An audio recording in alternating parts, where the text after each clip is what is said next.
এমন একজন লোক যার কিনা ইয়াং মেয়েদেরকে টর্চার নির্যাতন করে মেরে ফেলতে ভালো লাগে। তার নিজের মেয়ের বয়স যখন 12 বছর তখন থেকেই সে তার মেয়েকেও রেপ করে চলেছে, আর তার নিজের স্ত্রীকেও সে মেরে ফেলেছে। হ্যালো বন্ধুরা, বলছিলাম 2018 সালে রিলিজপ্রাপ্ত ডেডিস গার্ল মুভিটির কথা। চলুন শুরু করা যাক আজকের ভিডিও। হ্যালো বন্ধুরা, welcome to Bong movie story. এখানে বিশ্বের বিভিন্ন ভাষার রহস্য, রোমাঞ্চ, অ্যাডাল্ট, হরর থ্রিলার মুভি ডিটেইলে এক্সপ্লেইন করা হয়, যার প্রতিটি গল্প তোমাকে নতুন করে ভাবতে শেখাবে। চলো তাহলে শুরু করা যাক আজকের ভিডিও। মুভির শুরুতেই আমরা একটি গাড়ির ভিতরে দুজনকে দেখতে পাই। এই হচ্ছে জয়ী আর এই হচ্ছে জয়ীর বাবা জন। আর এখানে বাবা আর মেয়ে একই সাথে থাকতো। এখানে অন্য সমস্ত মানুষরা জানে জয়ীর মা মারা গেছে, আর জয়ী হচ্ছে জনের গার্লফ্রেন্ড। কিন্তু মূলত এখানে জয়ীর মাকে জয়ীর বাবা জনই মেরে ফেলেছিল। আর জয়ীর বয়স যখন 12 বছর ছিল তখন থেকেই জয়ীর বাবা তাকে রেপ করত। আর এই সমস্ত কিছুতে জয়ীর মা তাকে বাধা দেওয়ার জন্য জয়ীর মাকে সে খুন করে ফেলে। আর জয়ী মন থেকে এগুলো না মেনে নিলেও এগুলোতে অভ্যস্ত হয়ে গিয়েছিল, আর এভাবে করেই তাদের দিন কেটে যাচ্ছিল। আর জয়ীর এগুলোর প্রতি মাঝে মাঝে খুবই ঘৃণা আসলে সে নিজেকে শেষ করার জন্য চেষ্টা করত, কিন্তু সে ব্যর্থ হতো। আর এখন তারা একটি পার্টিতে যাচ্ছে। জয় যদি তার বাবার কোনো কথা না মানে, তার বাবা তার উপরে নৃশংস অত্যাচার করত। তাই তাকে বাধ্য হয়ে এক প্রকার তার বাবার সমস্ত কথা শুনতে হতো। আর জন মাঝে মাঝে এই পার্টিতে জয়কে নিয়ে আসতো। আর এখানে এসে তার যে মেয়েটিকে পছন্দ হতো জয়কে তার কাছে পাঠাতো। তার যে মেয়েটিকে পছন্দ হতো তাকে সে তার শিকার বানিয়ে নিয়ে যেত। আর আজকেও তার এখানে ড্রেসি নামের একটি মেয়েকে পছন্দ হয়, আর জয়ীকে সে পাঠায় তার সাথে কথা বলার জন্য। কিছুক্ষণ কথা বলার মাধ্যমেই ড্রেসিকে জন পটিয়ে নেয়। আসলে মেয়ে পটানোতে জন খুবই এক্সপার্ট ছিল। মেয়েদেরকে কিভাবে ভুলিয়ে নিয়ে যেতে হয় এ বিষয়ে সে খুব ভালোভাবেই জানতো। এরপরে তারা ড্রেসিকে গাড়িতে করে তাদের ওই নরকের বাড়িতে চলে আসে। ড্রেসিকে ওই রুমের ভিতরে নিয়ে আসার পরে তার একটি ছবি তোলে, আর তাকে বলে, তোমাকে এই জাহান্নামে স্বাগতম, এখান থেকেই তোমাকে এই জীবনের শেষ বিদায় নিতে হবে। তখন আমরা ওখানে আরো অনেকগুলো ফটো দেখতে পাই, আর আমরা বুঝতে পারি এই লোকদেরকে এখানে নিয়ে এসে মেরে ফেলা হয়েছে। আর প্রত্যেককে এখানে মেরে ফেলার আগে একটি করে ফটো তুলে রাখা হয়। আর ড্রেসি যখন বুঝতে পারে সে এখানে এসে ফেসে গেছে, তখন সে ওখান থেকে দৌড়ে পালানোর চেষ্টা করে। কিন্তু তার এই জিনিসটা বুঝতে অনেকটা দেরি হয়ে গেছিল। জন তাকে ধরে ফেলে। সে ওখান থেকে পালানোর জন্য অনেক ছটফট করতে থাকে, কিন্তু ওখানে তাকে সাহায্য করার মতো কেউই ছিল না। তাকে ওই বেটের সাথে বেঁধে ফেলা হয়। আর এই সমস্ত কিছু বাইরে থেকে জয়ী দেখছিল, কিন্তু তার কাছে করার মতো কিছুই ছিল না। আর জন ওই মেয়েটির উপরে অমানবিক অত্যাচার করে রেপ করতে শুরু করে।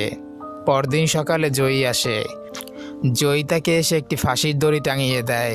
জয়ী তাকে বলে, তুমি কষ্ট পেয়ে পেয়ে না মারা যেতে চাইলে এই দড়িতে ফাঁসি দিয়ে এর থেকে একটু সহজে মারা যেতে পারো। এটা বলে জয়ী ওখান থেকে চলে যায়।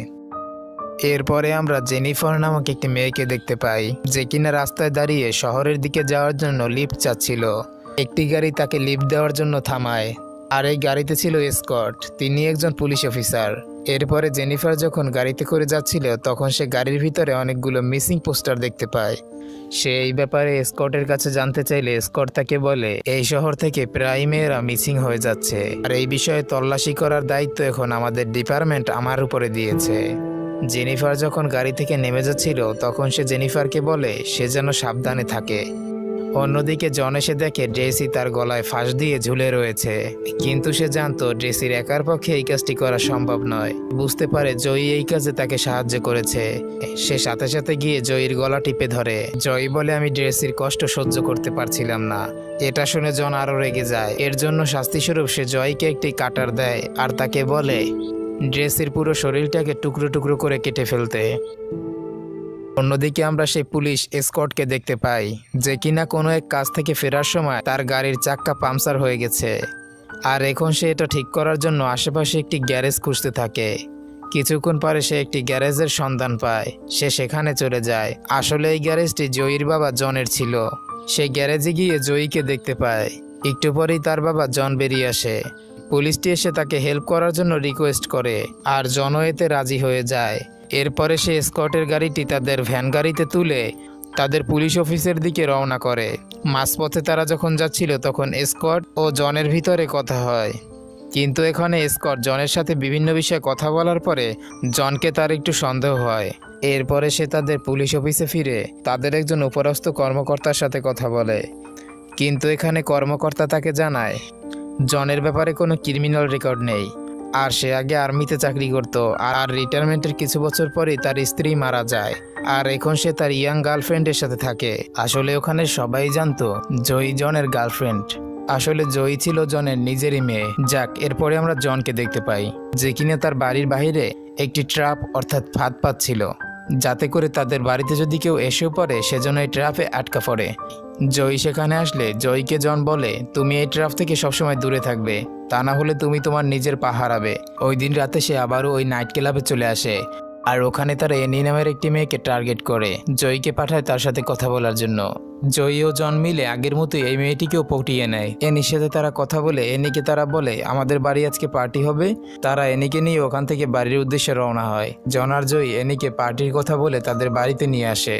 তাদের বাড়িতে নিয়ে আসার পরে আগের মতোই তারা তাকে চোখ বন্ধ করতে বলে। এনিকে সে যখন ওই ঘরের ভিতরে প্রবেশ করে তখন এনি ঘরের আশপাশে দেখে বুঝতে পেরে যায় সে কোনো খারাপ আস্তানায় চলে এসছে। আর এটা যখন সে বুঝতে পারে তখন সে চিৎকার করতে থাকে, কিন্তু জন তাকে অজ্ঞান করে ফেলে।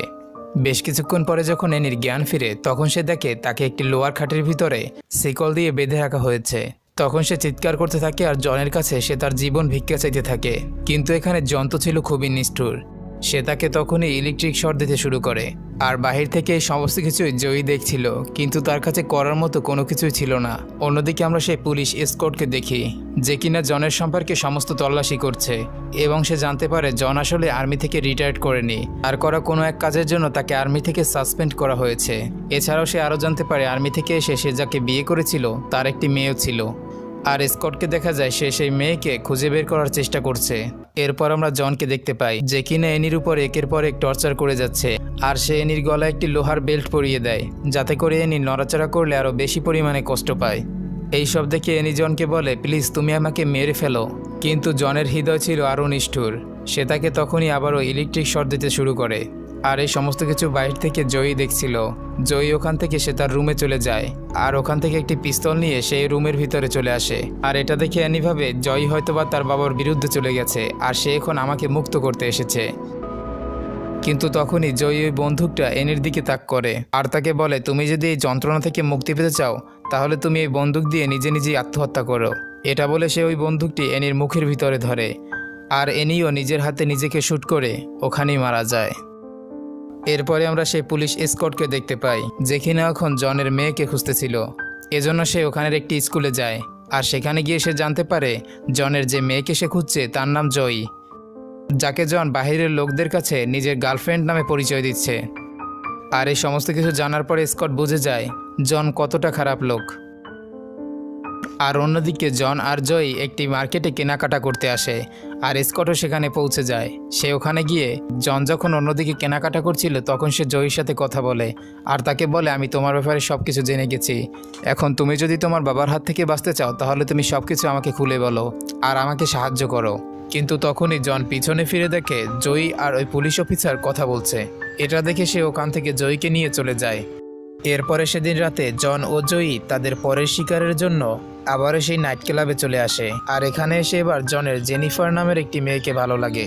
কিছুক্ষণের ভিতরেই জয়ীর সাথে জেনিফারের খুব ভালো সম্পর্ক হয়ে যায়, কিন্তু জয়ী চাইছিল না জেনিফার তাদের সাথে যাক, আর তার অবস্থাও বাকি মেয়েগুলোর মতো হোক। আসলে জন মেয়েদের ভিতরে তার সাথে যাওয়ার জন্য বা তার সাথে থাকার জন্য একটি আগ্রহ সৃষ্টি করে ফেলতে পারত, আর তারা জেনিফারকে নিয়ে বাড়ির উদ্দেশ্যে রওনা হয়ে যায়। কিন্তু এবার গাড়ি কিছুক্ষণ চলার পরে আমরা তাদের গাড়ির পিছনে পুলিশ এসকর্টের গাড়ি দেখতে পাই। আসলে স্কট জয়ের সাথে শপে দেখা হওয়ার পর থেকেই তাদের উপরে নজর রাখছিল। কিছুক্ষণ পরেই জন জেনিফারকে নিয়ে তাদের বাড়িতে পৌঁছে যায়। জন আগের মতোই জেনিফারকেও সেই খাটের সাথে বেঁধে ফেলে। অন্যদিকে সেই পুলিশ এসকর্টও তাদেরকে ফলো করতে করতে তাদের বাড়ির আশপাশে চলে আসে, কিন্তু সে ভুল করে জনের রাখা সেই ট্রাপে পা দিয়ে দেয়, যাতে করে তার পা সেই ট্রাপের ভিতরে আটকে যায় আর পা থেকে অনেক রক্ত বেরোতে থাকে। বাসার ভিতর থেকে জয়ী এসকর্টের চিৎকার শুনে বাহিরে চলে আসে আর তাকে হেল্প করতে থাকে। আর স্কটকে দেখে সে চিনে ফেলে আর তাকে হেল্প করতে শুরু করে, কিন্তু এই চিৎকার জনের কান অবধিও পৌঁছে গিয়েছিল। জন দ্রুত সেখানে চলে আসে আর স্কটকে মেরে তাকে অজ্ঞান করে দেয়। আর সে যখন এদিকে স্কটের সাথে ছিল, অন্যদিকে জেনিফার তার চুলের ক্লিপের মাধ্যমে তার হাতের লকগুলো খুলতে সক্ষম হয়। জেনিফার সেখান থেকে লুকিয়ে পড়ে। জন রুমে ফিরে যখন দেখে জেনিফার সেখানে নেই, তখন সে হাতে একটি বন্দুক নিয়ে জেনিফারকে খুঁজতে বেরিয়ে পড়ে এবং সে এক পর্যায়ে জেনিফারকে পেয়েও যায় আর তাকে ধরে সেই রুমের ভিতরে নিয়ে আসে। অন্যদিকে পুলিশ স্কট জয়কে বলে সে যেন জেনিফারকে হেল্প করে। সে খুব ভালো মানুষ, তার ভিতরে এখনো মানবতা রয়েছে আর সে চাইলে নিজেকে ও জেনিফারকে তার বাবার হাত থেকে মুক্ত করতে পারে। তাকে বলে যাও গিয়ে জেনিফারকে সাহায্য করো।